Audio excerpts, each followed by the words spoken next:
Shalom, nous allons étudier le Daf Yud Tet dans ma Masechet Shkalim. Nous reprenons à la dernière ligne du Daf Yud Chen Amud Bet. Ktiv, on cite des versets là-bas dans l'Ivra Yamim. Uchechal lotam eviu lifne amelech veyeyada. On a amené à la fin, après avoir renforcé le Beth Amikdash qui avait été en partie abîmé, on a amené devant le roi, devant Yehoyada là-bas. Et Shah Kesev Aseo Kelim le Bet Hashem. La suite du verset dit qu'on en a fait après des Kelim pour des ustensiles pour le Beth Amikdash et les charrettes. Alors, ici, il y a un problème, c'est parce que, comme on le verra dans la suite, il y a une contradiction, parce que d'un côté, c'est marqué ici qu'on les a amenés les Beth Hashem, dans la maison d'Hachem, donc à l'intérieur du Beth Amikdash, un autre verset qui a l'air de dire que c'est à l'extérieur. Donc du coup, Rabbi Shmuel bar Nachman, Beshem Rabbi Yonatan, au nom de Rabbi Yonatan, il dit, Shtene Davot Asa. On a fait deux boîtes dans lesquelles on a fait des dons, une partie effectivement à l'intérieur du Beth Amikdash, l'autre à l'extérieur, et c'était finalement pour des raisons différentes. Autre avis, Tane Debe Rabbi Ishmael, non, Nedava Achat, une seule Nedava. Dirti va yomer Ameler va yasu Aaron Echat. Là-bas, c'est marqué dans un verset là-bas, toujours dans l'Ivra Yamim, qu'il a fait une seule boîte.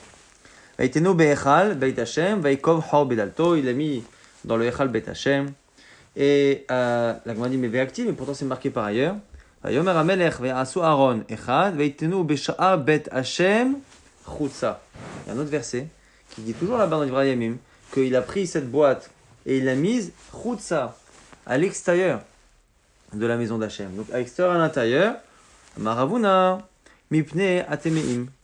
Lui propose de dire que c'est pas deux boîtes qu'on a voulu dire, mais c'est une boîte qui a été mise à l'intérieur et finalement le roi a vu que les gens impurs ne pouvaient pas rentrer faire des dons, donc il l'a mise à l'extérieur. Donc Marc Loketski avait deux Nedavot, deux Aronot avec de l'argent, des donations pour reconstruire, en tout cas renforcer le Beth Amikdash, ou est-ce que c'était une seule qui une fois été mise à l'intérieur et une fois à l'extérieur. Rabbi Una Beshem Rabbi Yosef, au nom de Rabbi Yosef, on nous dit, il y a un verset là-bas dans Melachim qui dit Ach, lo ya'ase Bet Hashem, sipot, kesef, mezamerot, mizrakot.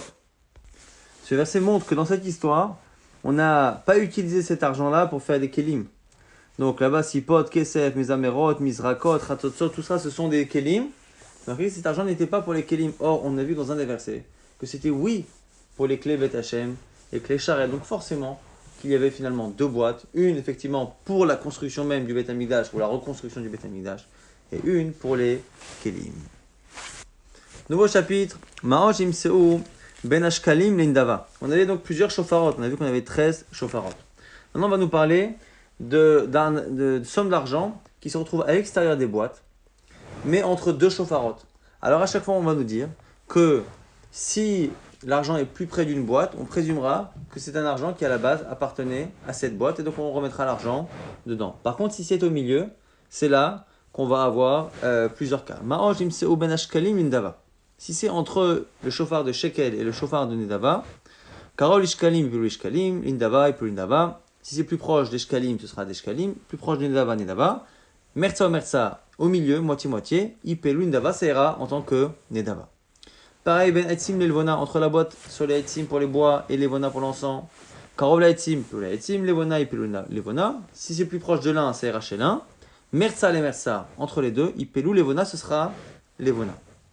Ben kinim, les gozlés ola, entre les kinim, l'obligation, et les kinim, les gozlés, donc les volailles de korban ola, eh bien, karov, les kinim, pelou les kinim, karov, les gozler ola, pelou les gozler ola, toujours en fonction du plus proche. Si c'est vraiment à équidistance, merza les merza, pelou les gozler ola, ça ira en tant que gozlé ola. Ben cholin, les maaser sheni. Si on a de l'argent, entre deux boîtes, il y a une boîte d'argent profane et de l'argent de maaser sheni qu'on doit manger à Yerushalayim. Karov, les cholin, pelou les cholin, les maaser sheni, pelou les maaser sheni. Si c'est plus proche des cholin, c'est cholin, plus proche de maaser sheni, merza les merza, pelou les maaser sheni. Si c'est au milieu, ce sera maaser sheni. Zéaklal, voici la règle. Olchim achara karov leakel. On va en fonction du plus proche, même pour être mekel, c'est-à-dire même pour autoriser des choses, on va selon le plus proche. Par contre, quand c'est au milieu, merza, dans le doute, les achmir, on est mahmir, on le mettra dans la boîte qui a finalement les statuts les plus stricts et qui nous permet de sortir finalement d'une certaine manière du safek. Une première question, c'est que dans l'ordre des shofarot, normalement les shkalim, après les shkalim, c'est les kinim. Donc pourquoi on a parlé d'argent qui se retrouve entre shkalim et nedava? C'est pas censé être à côté l'autre. Dela ben shkalim. Les kinim, ça aurait dû être entre shkalim et kinim. Réponse, Rabbi Aboun Becher Rabbi Pinchas, kimin bukhliar ayur en asuyin. Les shofarot étaient placés en cercle, comme un objet qu'on appelle ici boucliard, quelque chose qui est comme ça, sur la forme d'une boucle. Et donc, effectivement, le premier et le dernier étaient proches, donc c'est pour ça qu'on pouvait avoir de l'argent qui est entre les shkalim et entre Nedava. Mertzal et Mertzal et Pelou Nedava. On a dit, quand c'est au milieu, entre shkalim et Nedava, c'est Nedava. Alors la Gemara s'étonne parce que nous on a vu à la fin de la Mishnah que la règle, c'est que finalement, c'est pour ce qui est de plus strict. Et donc, a priori, ça aurait dû être plutôt shkalim. Parce que la boîte d'eshkalim sert à apporter les korbanot obligatoires pour le tzibour, alors que la boîte Nedava ne sert qu'à compléter le misbéar quand il n'y a rien. Donc quand il n'y a rien, on achète un rola pour faire en sorte que le misbéar ne soit pas sans korban. Mais c'est quand même moins important, moins chamour que les shkalim. Donc si on suit la règle qui est dans la suite et jusqu'à la fin de la Mishnah, qui est rapporté que c'est le plus chamour dans le doute, pourquoi entre shekel et Nedava à équidistance, on a dit que c'est finalement Nedava. Alors on a plusieurs réponses. Il y a même qui disent Shema Ipelou les Shayaralishka. De peur que ça finisse par devenir des restes de shkalim. Pourquoi? Parce que les shkalim effectivement servent les khatrila à apporter les korbanot quotidiens obligatoires du tzibour, mais on a vu que quand il en restait, on les utilisait pour la muraille de Jérusalem, pour les tours de Jérusalem, donc ça repartait vraiment dans quelque chose qui est moins important que korban rola. Donc finalement, en le mettant dans Nedava, au moins on est certain que ce sera rola. Autre proposition, certains veulent dire, Merza le Merza qui est Mishemet. C'est parce que comme c'est au milieu c'est comme si c'était un khatat, un korban, dont le propriétaire est mort. Et quand le propriétaire est mort, eh bien c'est Ralin Dava. Pourquoi? Donc Mishemet, celui qui a mis de côté son shekel et qui est mort, ça ira en Nedava. Amar Rabbi Asa, Adanataman, quand j'étais à l'époque en Bavel, Shema'it, Kal, j'ai entendu la voix de Rav Yehuda, Shail et Shmuel qui demandaient à Shmuel. Ifri Shiklo Vamet, celui qui a mis de côté son Machatzita shekel et qui est mort, Amalé lui a dit, il a répondu Shmuel, Ipelou Nedava, ça ira en Nedava. Donc finalement, c'est pour ça qu'entre shekel et Nedava, soit c'est déjà une Nedava, et même si c'est un shekel, comme il est au milieu, c'est comme si le propriétaire était mort, et donc du coup ça va à Nedava, donc Miman Afshar, c'est pour ça qu'on met à Nedava. Maintenant, on nous parle d'un din qui ressemble un peu à Motar à Serita Efa chez le Kohen Gadol, qui a mis de côté le dixième de Efa, à Serita Efa qu'il doit apporter chaque jour. Et finalement, il a plus d'argent qui lui reste parce que finalement il a mis de côté trop d'argent. Qu'est-ce qu'il en fait? Selon Rabbi Yochanan, il devra la jeter à la mer morte. Et selon Rabbi Larza, il faudra qu'il les donne à Nedava, comme le safek qu'on a vu à l'instant. Maintenant, on revient sur l'autre dîme de la Mishnah. On a dit qu'entre Kinim et Gozler Ola, on mettra en tant que Ola. Le problème, c'est que les Kinim, c'était des Chovot, c'était des femmes qui devaient apporter des Khatarot. Et donc, le problème, c'est que c'est peut-être de l'argent de Khatat qui sera apporté en Ola, et c'est un problème. Kashia. Yesh Khatat Kreva Ola. Est-ce que quelque chose qui est prévu Khatat peut arriver en Ola? Rabbi Chizkia Beshem Rabbi Shimon ben Akish, il dit Tanaï Bedin Hu, à la Motarot chez Krevo Olot. En fait, c'est un Tanaï dès le départ qu'on a fait. Le Bedin a fait un Tanaï que l'argent qui peut rester en trop des Khatat peut devenir Ola. Donc, comme l'argent des Khatat peut devenir Ola s'il y en a trop, eh bien, c'est pour ça que cet argent qui est tombé de la boîte et qui est au milieu peut aussi devenir un Ola. L'objet dit Aïcha Azot, Bama Imit Kaperet.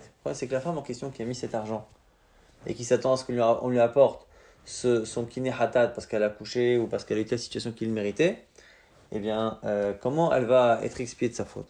Rabbi Yitzhak, Tnaï Bedin, ou c'est encore un Tnaï Bedin, Amsapek et Akinim, ou Mesapek et Apsulot. Celui qui fournit les volailles au Bet Amikdash, quand le Bet Amikdash achète, il leur donne en plus, toujours un peu plus que ce qui est commandé, pour qu'à la fin, il y en ait certaines qui remplacent eh bien, celles qui ont été pas sourdes ou celles qui, comme dans le cas chez nous, eh bien, n'a pas pu être acquittée comme prévu. Donc finalement, ce sera complété. La Gemara maintenant parle du fait qu'on n'ait pas parlé de situation entre d'autres boîtes. Quand l'argent est entre d'autres boîtes, on n'a pas estimé, on n'a pas expliqué.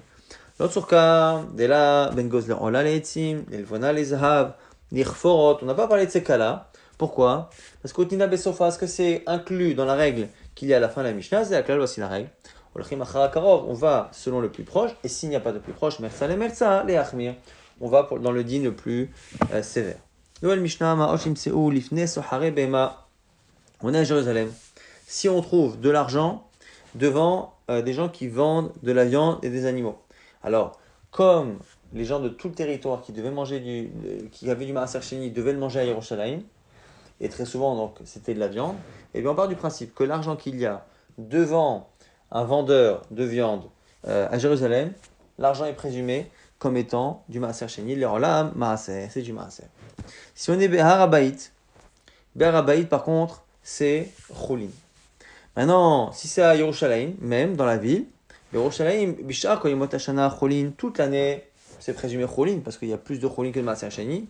Bishar Regel, au moment des 3 fêtes, où là les gens viennent de tout le territoire, c'est là qu'on dira que c'est plutôt plus probable qu'on aille selon la majorité, que c'est du Maaser à Kol Maaser. Donc si on regarde bien, devant les vendeurs d'animaux, c'est toujours Maaser Sheni toute l'année. Un Rabaït toute l'année, c'est Choulin. Yerushalayim, ça dépend. Le reste de Yerushalayim, donc ça dépend. Toute l'année, c'est Choulin. Et pendant les fêtes, c'est Maaser Sheni. Bassa, Shimsa, Ba'azara. Maintenant, si on trouve de la viande dans la Hazara, on ne sait pas de quel sacrifice ça vient. Si ce sont des membres entiers, Evarim, alors on dira que c'est des Olot. Comme le Korban Ola n'est pas consommé, eh bien on se fatiguait pas à couper des petits morceaux puisque ça se mangeait pas, c'était brûlé intégralement, donc on coupait simplement les membres. Khatirot, si ce sont des morceaux de viande, on dira que ce sont des khataot. Alors ça peut être aussi hacham, mais pas d'autre parce que comme c'est dans la Hazara, ça veut dire que c'est mangeable dans la Hazara. Si c'est mangeable dans la Hazara, c'est que khatat ou hacham, et le rov c'est khataot. Et dans tous les cas, les règles sont similaires, donc on dira que c'est khataot. Ou Birushalayim, si on est à Jérusalem, on dira que c'est zifre shlamim. Parce que les korbanos qu'on peut manger à Jérusalem, entre autres, c'est shlamim. Et shlamim, c'est la majorité de ce qui peut se manger à Yerushalayim. Et au final, qu'est-ce qu'on va faire? On ne pourra pas quand même les consommer. On dit zévazé et tous ceux qu'on a cités, t'es au bar tsorato. On attendra que la viande devienne pas saoule. On laissera un peu de temps pour que la viande s'abîme. Mais c'est la srefa et on ira le brûler à l'endroit où on brûle les corbanotes qui sont impropres. Nimtsa bigvulin, si on trouve dans le reste des restes Israël, si c'est des membres entiers, Evarim, Nevelot, on dira que c'est une Nevela parce que comme en général on ne mange pas des animaux avec des gros morceaux comme ça, forcément que c'est pas un animal qui était prévu à être mangé. Khatichot, si au contraire ça a été coupé, on dira que c'est Moutarot, c'est autorisé, parce qu'a priori justement c'est de la viande cachée. Ou Beshaat Regel, et au moment des fêtes, Shabasar Meroubé, où il y a beaucoup de viande, Afevarim Moutarot. Même si on trouve dans le reste des restes d'Israël des gros morceaux, donc des membres entiers, là on se dira que c'est quand même cachère, mais qu'ils n'ont pas eu le temps ou la possibilité de couper tellement il y a de viande à cette période-là. Maintenant, l'Agmara se pose la question par rapport à Arabaït. On dit, l'autre surka de là, Arabaït Kodesh. Si dans Arabaït on trouve de l'argent, pourquoi on n'estime pas que c'est peut-être de l'argent du Kodesh, c'est peut-être de l'argent qu'on a mis dans les chauffarotes et qui est tombé là-bas. Et donc pourquoi on estime que justement l'argent qu'il y a dans le Arabaït n'a pas un statut de Kodesh? Amar, Rabbi Ba nous dit, Rabbi Chia Beshem Rabbi Yochanan, on nous Rabbi Yochanan, Chazaka Shena Kohen Motsi Mina Lishka Marot, Ashu Mechalelan Ala Behema. Parce que, en fait, les Kohanim étaient présumés être très sérieux, c'est-à-dire qu'ils ne sortaient pas l'argent de la Hazara sans directement racheter un animal et transposer la sainteté sur l'animal. Donc ils ne se baladaient jamais avec cet argent qui gardait cette sainteté. Donc c'est pour ça qu'on n'a pas besoin de penser ou de craindre que l'argent qu'on trouve dans le Harabaït soit Kodesh. On avait dit que quand on trouve la viande dans la Hazara, si ce sont des membres entiers, c'est Rola, des morceaux, c'est les Khataot. À Jérusalem, on avait dit que si on trouve de la viande, a priori c'est Zifre Shlamim. Et quoi qu'il arrive, on a dit qu'il faut attendre que ça s'abîme. Alors Rabbi Lazar Beshem Rabbi Oshaya, ici à Da'at, Ta'un Ibour Tsura. Lui dit si quelqu'un avait des corbanotes et il n'a pas protégé les corbanotes, il n'a pas surveillé, il faut les surveiller pour éviter qu'il n'y ait pas d'impureté. S'il ne les a pas surveillés, on ne peut plus les utiliser comme korban, mais on ne pourra pas non plus les brûler tout de suite, il faudra attendre aussi Teobar Tsura. Rabbi Oshaya dit Matnitna Amraken, ça tu apprends ça de notre Mishnah. Teobar Tsura Tov et Tselebet Asrefa, que quand tu as un doute sur une situation, tu dois quand même attendre que la viande s'abîme pour être certain qu'on puisse finalement la brûler. Rabbi Yossi confirme, Yaout, c'est bien de faire ça, pourquoi? Parce qu'effectivement, ce qu'on a trouvé dans la Zara, on pense que c'est Khatat, même si on pense que c'est Khatat, même si on pense que c'est Ola, il y a un souci, c'est qu'au final, on ne sait pas de quand ça date, donc ça se trouve, ça a déjà dépassé le temps de consommation autorisé. L'orlo, Inatayachol, tu peux pas le manger. Chez Manit Kalkel Sorato, de peur que déjà le temps soit passé. Les Fumken, c'est pour ça. Tsarich les Memat, Oba Sorato, et c'est les bêtes Asrefa. Et c'est pour ça, du coup, que tu ne brûles pas tout de suite, que ça se trouve, il n'a pas dépassé son temps. Donc tu attends un temps où c'est sûr que ce sera pas saoul, et à ce moment-là, tu pourras le brûler. Vous savez, on a vu, si on est en dehors de Jérusalem, on trouve de grands morceaux, c'est Nevela. Si on trouve des petits morceaux, a priori, c'est caché. Rabbi Crispa Beshem Rabbi Yossi Rabbi Chaina lui dit Evarim Nevelot. Quand on a dit que c'était Nevela, c'est Nevela à 100%. C'est-à-dire Lokin Alei Mishum Nevela. Si quelqu'un les a mangés, il recevra les 39 coups de Malkout comme s'il avait transgressé un Issur Torah de manière certaine. C'est pas simplement peut-être, c'est sûr. Ou Matnita Amraken. Et tu peux même le confirmer de notre Mishnah. Pourquoi? Parce que quand c'est marqué Evarim Nevelot Vachatirot Mutarot, qu'on a dit que quand c'est en morceaux, la viande, c'est autorisé. Quand c'est autorisé, c'est-à-dire que tu peux vraiment la manger. C'est-à-dire que tu estimes que c'est certain que c'est caché. Et bien à l'opposé, quand tu as dit que c'est Nevela, c'est aussi certain que c'est Nevela. Khatirot mutarot, le mamash, quoi, c'est pas au sens propre du terme, bien sûr que oui. Ou des kavata, c'est l'équivalent pour Nedava. Et non pour Nevela, et varim Nevelot, lokimalem, mishum Nevela. Donc quand on dit que c'est Nevela au point qu'on lui donne la coupe. Toujours le même Rabbi Crispa, Beshem Rabbi Yossi, Rabbi Chaina, Imayu macharozot, mutarot. Si ces gros morceaux-là, ces varim, qu'on a tendance à présumer être Nevela, sont accrochés comme ça à des fils, c'est mutar parce qu'on n'accroche pas à des fils, on ne suspend pas de cette manière une viande qu'on ne pourra pas consommer. On rapporte une braïta, Shachanoyot mochot basar nevela vechad mocheret basar shchuta. 9 magasins vendent de la viande pas cachère. Et un magasin vend de la viande qui, elle, est cachère. Venit Khalfulo. Et il a acheté de la viande et il ne sait pas exactement où il a acheté. Rochesh. Il craint évidemment que ça provienne des magasins interdits. Mais là, si on trouve par contre au milieu un morceau de viande, on ne sait pas de quel magasin il vient, là on va de manière certaine, en fonction de la majorité, parce qu'il a déjà été trouvé à cet endroit-là, et à ce moment-là, on va sur la majorité, donc c'est certain que finalement, c'est du Nevela, et donc celui qui mange, il reçoit Malkout, que c'est certain. Rabim, la tout, on va selon le Rav. Cas opposé. 9 magasins vendent de la viande cachère, une de la viande Nevela. S'il ne sait pas lui d'où il a acheté, comme il n'a pas trouvé l'objet, on ne dira pas le Rav, Rochesh, là aussi il dira que c'est comme 50-50. La Nimset, si on a trouvé par contre la viande devant, on va sur la majorité, et donc c'est cachère, et c'est cachère à 100%. Amar Rabbi Yochanan, Nimsa beyad nochi, ke nimsa beplatia. Selon Rabbi Yochanan, la viande qu'on trouve chez un non-juif, un vendeur non-juif, c'est comme une viande qu'on a trouvée dans la rue, et si la majorité de la ville donne de la viande cachère, c'est de la viande cachère. On va parler ici vraiment de cas où même s'il y avait quelques non-juifs qui pouvaient vendre de la viande, la plupart de la viande qui arrivait dans la ville était de la viande cachère. Alors, Rabbi Lazar, Rabbi Chagai, Ava Masmir les Rabbi Mana. Donc, Rabbi Mana s'appuie sur lui en marchant. Chama, Lechad Aramai Mekatea Minsuse Umapik Levara. Il a vu un non-juif en train de découper la viande de son cheval et de la donner de la vendre. Amale, Hadaï de Amar Rabbi Yochanan Imsa Beyan Nochi, Imsa Bepalatia. Comment Rabbi Yochanan a pu dire que la viande cachée un goy, elle est présumée être comme celle de la ville, c'est-à-dire cachère? Regarde, on le voit. Amale dit Ken Amar Rabbi aussi. Rabbi Vehen, Shirao Oto Yotse Mimekulin Shel Israël. En fait, quand la viande du goy elle est cachère, c'est quand on l'a vu l'acheter dans les marchés d'Israël. Donc comme il a acheté dans les marchés où les juifs vendent, c'est pour ça que cette viande-là elle est cachère. Mais on ne parle pas d'un non-juif dont on ne sait pas du tout la provenance de la viande. Chad barnage b'tziporen azel ba'e misbun kupan mitabacha. Un jour, il y a un homme qui a voulu acheter de la viande chez un boucher. Là, il n'a pas voulu lui donner. Ils étaient en mauvais rapport, il n'a pas voulu lui vendre. Amarle lechad Roma, il a demandé à un non-juif, à un romain. Il a été le dit va acheter pour moi. Il a acheté. Après, il est parti narguer le boucher et lui dire Amarle, le nasbid a koché, tu crois que j'ai pas acheté ta viande contre ton gré? Réponse du boucher Amarle, vela basan nevela yahitle, tu crois que je vais pas donner de la viande? Nevela, c'est pas caché ce que je lui ai donné, donc tu peux pas la manger. Bien, Rabbi Chaina, Maase, Balifne Rabbi, on a rapporté l'histoire devant Rabbi. Amar, il a dit Lokula, Mine, Mesa, Mekulin, de Tziporin.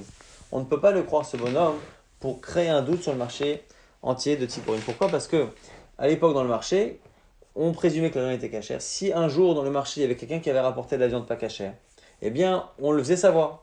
Attention, messieurs, aujourd'hui, renseignez-vous, il y a parmi les marchands des non-juifs qui vendent de la viande pas cachère, ou même des juifs qui vendent à des non-juifs de la viande pas cachère. Et donc, comme il n'y a pas eu cette annonce qui a été faite, on présume que ça n'a pas été le cas et que donc le boucher est en train de mentir.